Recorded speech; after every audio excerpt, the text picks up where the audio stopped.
Have you ever noticed how silence can change its shape? Once a friend, a balm at the end of a long day, it begins to feel heavier with time. Not loud, but pressing. Not sharp, but persistent. You sit in the stillness of your home, perhaps in the same chair you've trusted for years, and feel the familiar comfort slipping into something else. The quiet no longer holds you. It holds your thoughts. They come in slowly, like shadows stretching across the walls. Memories that ache, worries that whisper, futures that haven't happened but still somehow hurt. You realize something uninvited has arrived. It doesn't knock. It simply sits beside you. Anxiety. But what if anxiety isn't a flaw in the system? What if it's not a sign you've done something wrong, or lived too much, or cared too deeply? What if it's a signal, a sacred message pointing toward something you've forgotten to see? The Buddha didn't speak of anxiety as an enemy. He spoke of suffering as a teacher. He didn't say, erase it, but understand it. Because understanding leads to freedom, to presence, to peace. Many of us were taught to run from discomfort, to silence it with noise, with distractions, with control. But Buddhist wisdom invites us to do something radical, to turn toward it, to listen. Because sometimes the very ache we fear is the key to our awakening. Close your eyes, breathe, stay. The teaching begins where your resistance ends. And in that pause, the path appears. Anxiety is not a storm without cause. It does not descend from nowhere. Like all things, it has roots hidden, intricate, and often ancient. In Buddhist understanding, two roots reach deepest: attachment and aversion. They grow quietly in the soil of our minds, shaping how we experience the world. Attachment clings. It holds tight to the people we love, the routines we build, the identities we craft. It says, don't let go. This is who I am. But when life shifts, as it always does, attachment begins to tremble. Change becomes threat. Loss becomes unbearable. And anxiety whispers, you are slipping away. Aversion resists. It recoils from pain, avoids discomfort, rejects aging, loneliness, and uncertainty. It says, I don't want this. I won't allow it. But resistance is exhausting. It builds walls around fear, but lets no peace in. Together, attachment and aversion create a battlefield within. But the Buddha offered a different way. Neither grasp nor push. Just observe. Just be. Let life be as it is. There was once a man named Tom, a retired sailor who used to walk the same trail every morning. It anchored him. But when injury forced him to stop, he unraveled. He didn't lose a path, he lost a version of himself. One day, sitting beside his window, he whispered, I miss the me that could move. This too is anxiety. Not just fear, but mourning of identity. A longing for permanence in a world built on change, and yet change is not the enemy. Resistance is ... the Buddha once said. Whatever is subject to arising is subject to ceasing. These words, so simple, carry the weight of 1,000 lifetimes. Everything changes. Your breath, your body, your memories, your grief. Nothing remains untouched by time. Yet, it is not change itself that wounds us, it is our refusal to allow it. Like trying to hold a river still with our bare hands, we grasp at what must move. We mourn what was. We fear what might be. And in that space between holding on and pushing away, anxiety grows. Tom's story is not rare. We all carry versions of ourselves we once cherished, strong, certain, needed. When those versions fade, we wonder who remains. But maybe the question isn't who we were, but who we are willing to become without the old masks and worn-out stories. You are not your routines. You are not your roles. You are not even your name spoken by others. Beneath all of it is something quieter. Something that watches the seasons turn within you. In Buddhist practice, this is the beginning of freedom, not in changing the world, but in softening how we meet it. Anxiety loses power not when we force it away, but when we stop believing it defines us. When we realize that what comes will go, what rises will fall, and what feels unbearable today may become tomorrow's forgotten wind. Sit with this truth. Breathe into it. You are not falling apart. You are learning how to let go, gently. There's a quiet voice that follows anxiety, and it often sounds like your own. Not the voice of fear alone, but the one that judges you for feeling it. It says, "You should be stronger by now," or "Why can't you handle this?" And so, the ache deepens, not just fear, but shame. But Buddhist wisdom offers a soft lantern in this dark place. Compassion. Not just for others, for yourself. Especially for yourself. Many grew up learning to suppress their needs, to stay composed, to serve others while burying their own sorrow. And when the noise of life quiets, when roles dissolve and space opens, the unspoken parts of us rise like dust in the light.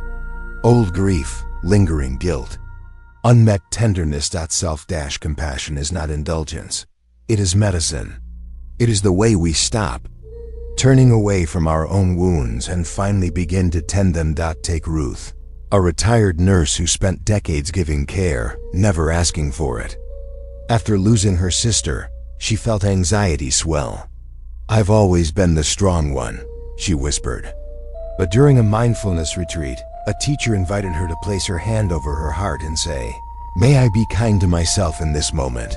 She cried, not because of weakness but because of recognition. That soft phrase became her shelter. You too deserve kindness, especially when you feel undeserving. Especially then, because when we meet anxiety with gentleness, something remarkable happens. It starts to loosen, not from force, from love. In the deepest moments of anxiety, we often whisper, "This is me." We merge with the feeling so completely that it becomes our identity. The racing heart, the shallow breath, the spinning thoughts, they take over, and we forget there was ever a self before them. But the Buddha offered a quiet, revolutionary truth. You are not your anxiety. He gave us a phrase, a mirror to see clearly. This is not mine. This is not me. This is not who I am. These words are not rejection. They are release. They are the gentle unhooking of your soul from the belief that you are your suffering. They don't deny the experience, they remind you that it's passing. A visitor, not a home. Walter, an 82-year-old widower, knew this intimately. After his wife passed, waves of anxiety overtook him. He said, "It feels like I'm disappearing into the fear." But one day, during a group meditation, he learned this phrase. He whispered it with his hand on his chest. Slowly, the tension began to soften. Not vanish, soften. Each day, he practiced. When fear arose, he'd meet it not with panic, but with truth. This is not who I am. And he breathed. Are not broken. You are not your thoughts. You are not the ache in your chest. You are the sky, vast, calm, open. The storm may pass through you, but it does not define you. Say it softly. Even now, this is not me. And notice. Something shifts. Some teachings arrive as lightning. Others, as a whisper. This is not mine. This is not me. This is not who I am, is a whisper that changes everything. But how do we carry it into ordinary life? The Buddha never taught from a pedestal. His wisdom was born among farmers, wanderers, mothers, monks. He spoke not to the perfect, but to the tired, the confused, the grieving. His words were not sacred because they were distant, but because they were usable, simple, clear, alive. So we begin where we are. Pause. Feel the weight you're carrying. Maybe it's a decision, a fear, an echo of something left unsaid. Let it surface without flinching. Now, sit quietly, or stand with feet grounded. Place your hand gently over your chest where breath lives. Breathe in, slowly. Breathe out, even slower. Now say it. This is not mine. Pause. This is not me. Pause. This is not who I am. Feel the distance this creates, not coldness, but clarity.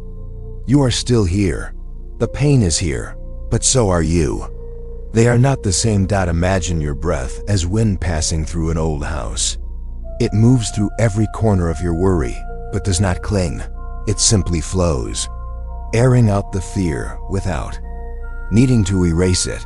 This is how peace begins, not by fixing everything, but by remembering. The anxious thought is a guest, not the owner. You are the home. And you are still standing.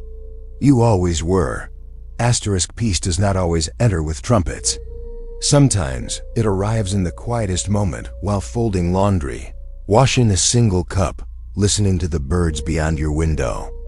It slips in when you're not looking for it, like sunlight falling across the floor in the late afternoon. This is where mindfulness lives. Not in grand rituals, but in small, sacred attention.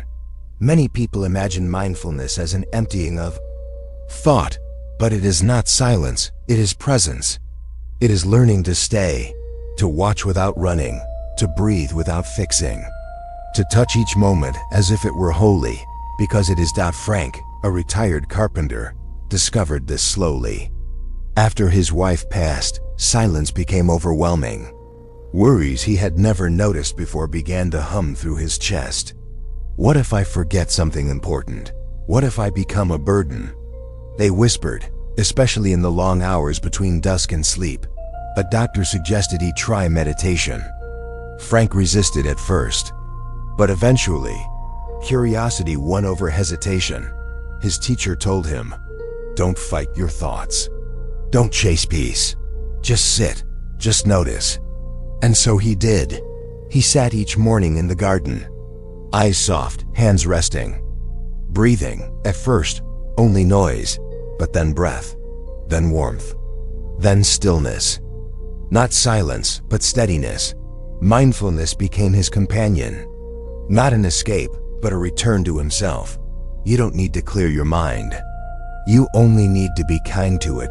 With every breath, you are practicing your own return. This moment is enough, and you are enough to meet it. Mindfulness does not remove pain. It reveals our capacity to sit beside it without collapsing. Like a mountain unmoved by the wind, presence is not about control, but about stability. It says, yes, this is here, and I will remain. Anxiety often arrives in stillness. When the distractions fade, when the house is quiet, when the phone stops ringing. That's when the mind speaks the loudest. But mindfulness gives us a different kind of listening. Not to obey the thought, but to hear it fully, then let it pass. It is like sitting beside a stream. You watch the water flow, leaves drift by, some beautiful, some broken, but you don't jump in. You remain the watcher. Ruth began to understand this. The same woman who once couldn't say kind words to herself now sits each afternoon by her window, hands folded in her lap, breathing slowly. Sometimes the thoughts return. You should be stronger. She hears them. And then she says softly, this is not mine. This is not me. Then she breathes, one breath, one return. Again and again. This is not a practice of escape, it is a practice of anchoring, of remembering that you are not the stream, you are not the leaf, you are not the story drifting past, you are the witness. And the witness is always free. The next time your heart races, don't panic. Pause, observe, breathe, and remind yourself, you are allowed to be still, even in the presence of fear. The breath is not just air, it is memory, presence, and return. It is the one companion that has never left you, from your first cry to your quietest moment. And in Buddhist practice, it becomes the anchor when the winds of emotion rise and try to carry you away. When anxiety swells, your breath becomes shallow, rushed. Your body prepares for battle with an enemy that exists only in the mind. But the breath can remind the body, there's no threat now. You are safe. You are here. Try this right now. Place one hand on your chest. Close your eyes. Inhale gently through your nose. Pause. Exhale softly through your mouth. Feel what is real, not imagined, not remembered real. The floor beneath your feet. The warmth in your palms. The quiet rhythm of life that continues despite the mind's noise. This is mindfulness in motion. Frank once told his meditation group, "I used to think I needed to get rid of my fear. Now I know I just needed to sit beside it." That wisdom did not come quickly. It came breath by breath, day by day. Sometimes with doubt, sometimes with tears, but always with return. There's no final destination. There is only deepening. Over and over again. Each time you breathe with awareness, you widen the space between you and the thought. And in that space, peace can quietly enter. So the next time anxiety rises, don't reach for control. Reach for your breath and stay asterisk. As we grow older, the world quiets. Children grow up. Careers end. The phone rings less often. And with this silence comes a strange kind of invitation, a return to self. But for many, this stillness feels unfamiliar, even unsettling. Without the rush of daily demands, without being needed in the same way, old feelings begin to surface. Unfinished stories, regrets, loneliness, and yes, anxiety. Yet within Buddhist wisdom, this stillness is not a void. It is fertile ground. A place where the deeper work can finally begin, not the work of doing, but of being. Of returning. In stillness, the layers of who you thought you were begin to fall away. What remains is not less, it is more real. You are not your productivity. You are not your usefulness. You are not the number of visits or calls you receive. You are the awareness that watches all of that come and go. Walter, who once felt invisible in his grief, said after weeks of gentle practice, "I thought I had nothing left to offer. But now I see I still have presence. And that's enough." This chapter of life is not an ending. It's a return to what was always underneath. Your presence, your breath, your quiet wisdom. The inner temple. The silence isn't here to haunt you. It's here to hold you. To reveal you. So let yourself be still. Let yourself be real. Because in this space beneath noise, beneath roles, you may finally hear the truth of who you've always been. Asterisk, what if anxiety is not the enemy, but the invitation? Not a sign of weakness, but a signal that something within you wants your attention. Not punishment but presence. Knocking. In Buddhist practice, nothing is wasted. Even suffering becomes a teacher. And anxiety, uncomfortable as it is, carries messages from the hidden chambers of the heart. It says, there is something here you haven't yet met with kindness. And so we begin to listen, not to obey fear, but to understand it. Marlene, widowed and living alone for the first time in decades, once described her anxiety as a noise behind the walls. It wasn't always loud, but it was constant. What if I fall? What if I forget something? What if I become a burden? These weren't just questions. They were echoes of vulnerability. She joined a mindfulness group at the local senior center, skeptical but curious. There, she learned a phrase, "This thought is not me, it is just a thought."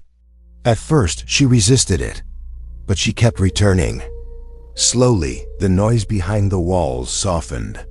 Not vanished, but softened because she stopped believing every thought. She started witnessing them instead. This is the path. Not denial, but gentle detachment. Not control, but compassion. Thoughts will come. Fears will rise. But you are not required to become them. You are allowed to notice and let go. You are allowed to breathe. And in doing so, you return not to who you were, but to who you truly are. Asterisk, there's a quiet power in naming what is real. When we say, "This is anxiety," we are not collapsing into it. We are stepping back just enough to see it clearly. Like a wave rising in the ocean, it may feel massive. But when we recognize it as a wave, we remember the sea is larger. Are the sea The anxiety is only the wave. This is the wisdom of non-identification. It doesn't reject experience. It simply refuses to be defined by it. It says, I am not this fear. I am the space it moves through. Marlene's practice deepened over time. She began writing her anxious thoughts in a notebook. Not to analyze them, but to witness them. Under each one, she wrote, "This is not who I am." Slowly the page became her mirror. Her breathing slowed. The mind softened.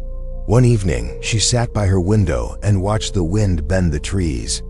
"That's how thoughts are," she whispered. "They pass through, but they don't break me." This is the sacred pause, the space between reaction and awareness. And in that space, we find choice. We remember, we are not the storm, we are the sky. You are not helpless in the face of anxiety. You can choose to observe. You can choose to breathe.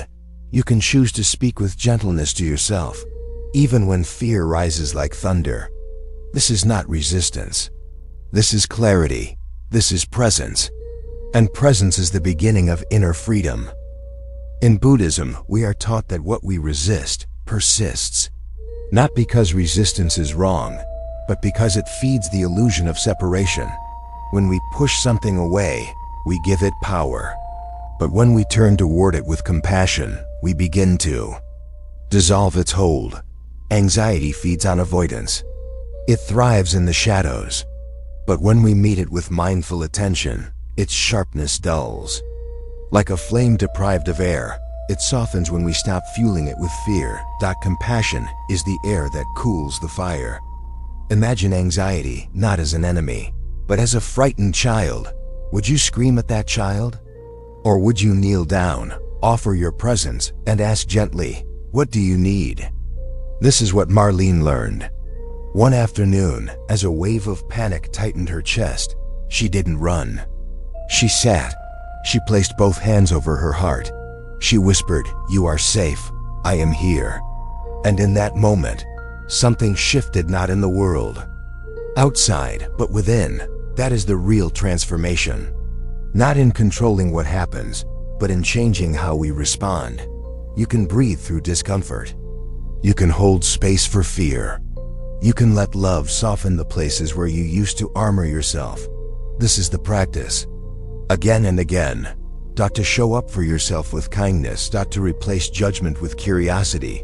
To turn the voice of anxiety into a call toward presence. And in doing so, you return to yourself whole, steady, and free. Healing does not always look like joy. Sometimes, it looks like sitting in silence with your fear and not running away. Sometimes, it looks like crying for no clear reason and letting the tears fall without needing a story. Sometimes it's just breathing deeply, slowly, because that's all you can do today. This, too, is healing. The Buddha never promised the absence of pain. He offered tools to meet it. He taught us that liberation is not the end of feeling, but the end of being imprisoned by it. This is not mine. This is not me. This is not who I am. Each time you say it, not as a mantra to escape, but as a doorway to truth, you peel back another layer of illusion. You come closer to what remains when fear dissolves.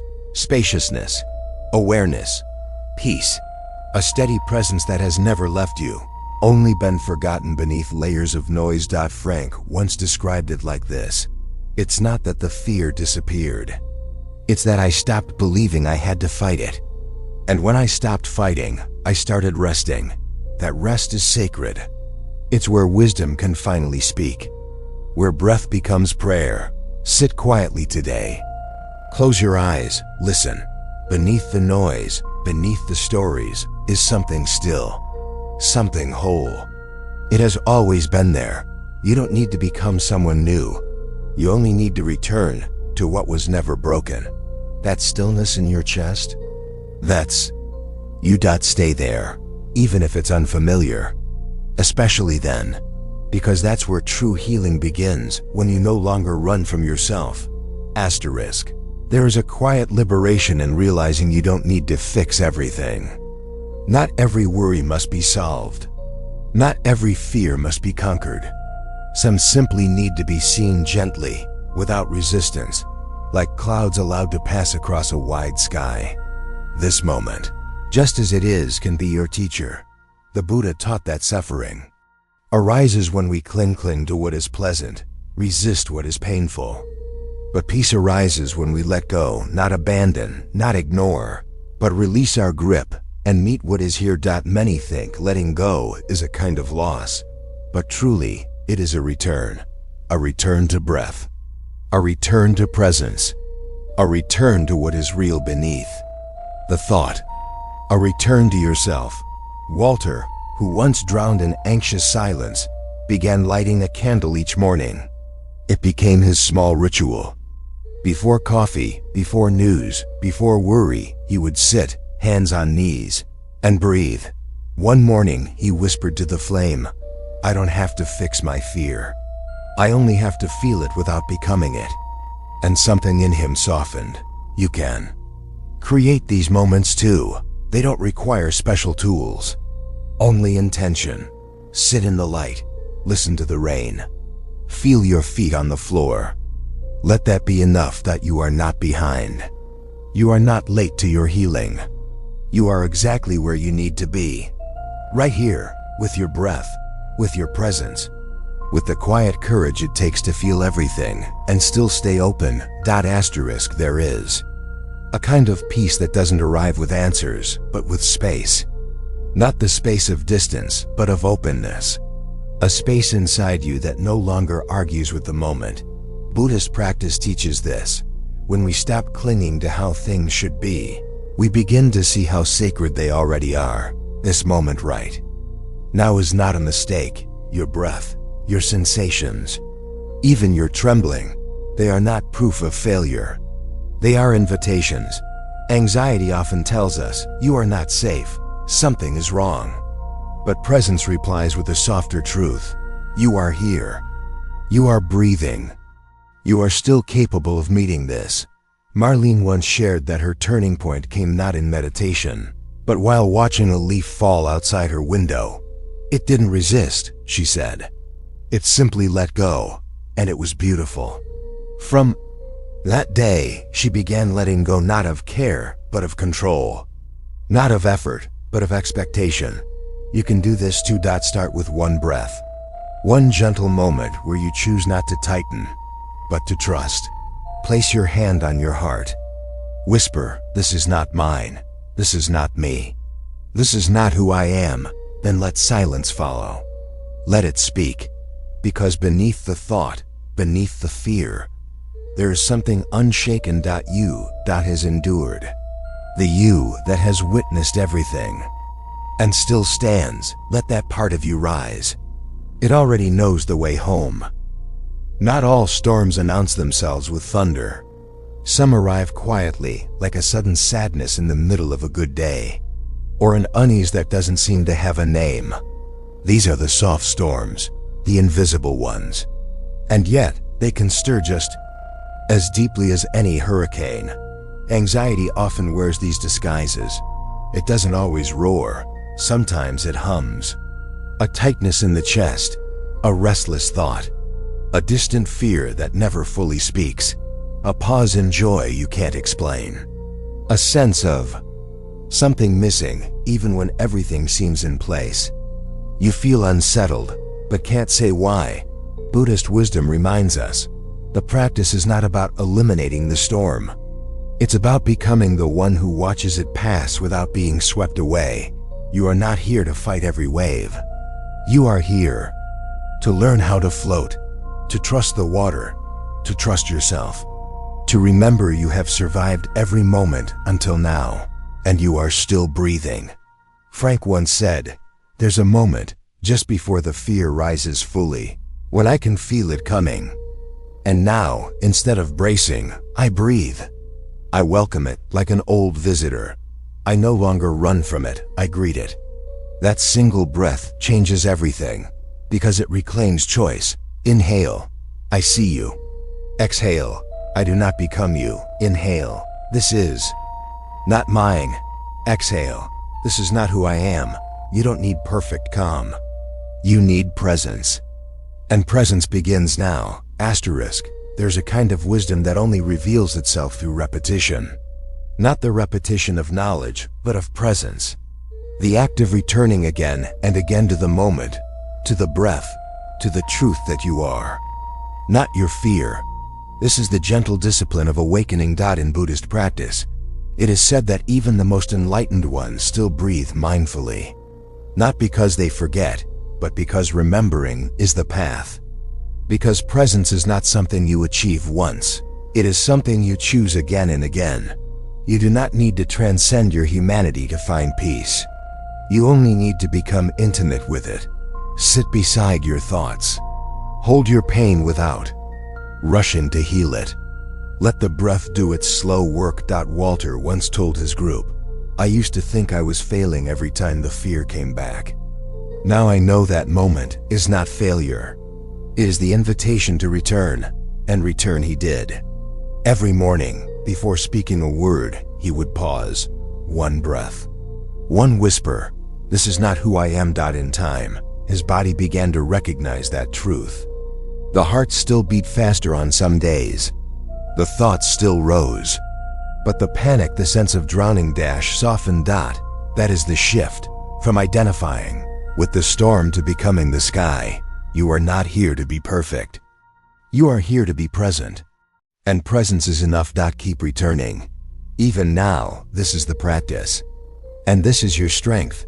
Asterisk, there is a quiet truth we often forget. You are not behind. Not spiritually, not emotionally, not in your healing. The mind may tell you that you should be further along. But the Dharma speaks differently. It whispers, you are exactly where you are meant to be. Begin from here. Progress is not always visible. Peace does not always announce itself. Often, growth looks like sitting with the same thought again, but with less fear than before. A trembling that softens. A breath that deepens. A pause that wasn't there yesterday. That is movement. That is transformation. Marlene once said, it used to take days to come back to myself. Now, sometimes just a single breath. She didn't mean the anxiety never returned. She meant it no longer ruled her life.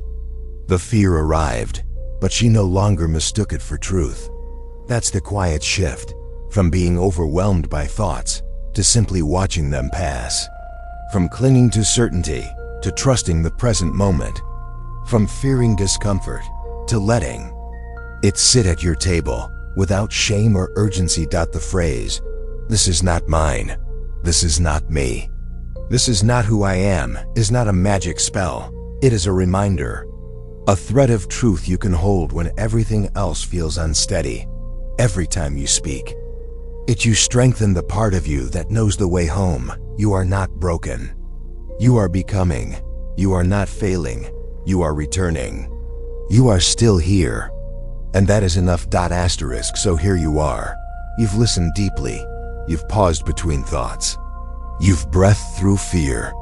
And now, perhaps something inside you has softened, a knot loosened, a window opened, a light returned. Let this be your reminder. Anxiety is not a sign of failure. It is not proof that something is wrong with you. It is simply a signal calling you home.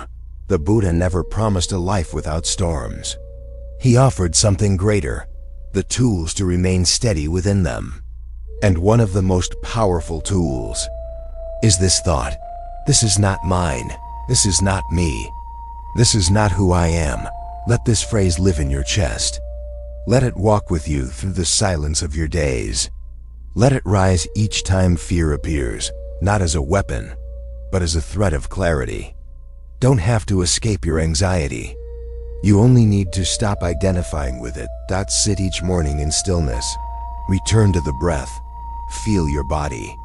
Welcome your emotions. And when fear knocks, greet it as a guest, but do not offer it the keys. You are not your fear. You are the one who watches, who breathes, who remains.